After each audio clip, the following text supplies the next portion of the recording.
வதங்கிறதுக்குள்ளேயும் நம்ம ரசத்துக்கு ரெடி பண்ணிடலாம். பருப்பு தண்ணி விட்டுடலாம். பருப்புலேயே தக்காளி வேக போட்டேன், அதையும் போட்டுடலாம். ரசம் மிளகாய் பொடி,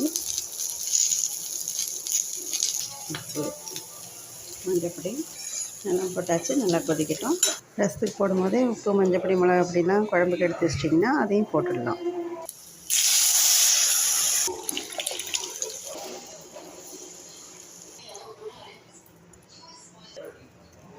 ரசம் பொங்கி வரும்போது நிறுத்திட்டு அதுக்கு மேலே மிளகு சீரக பொடி 1 ஸ்பூன் போட்டுட்டு கொத்தமல்லி தழை இருந்ததுன்னா போட்டு நிறுத்திடலாம். என்கிட்ட இல்லை, நான் இதோட மூடிடுறேன். குடமிளகா சாம்பாரும் ஆல்மோஸ்ட் ரெடி ஆகிடுச்சு. ஸோ இன்றைய சமையல் சாதம், குடமிளகா சாம்பார்.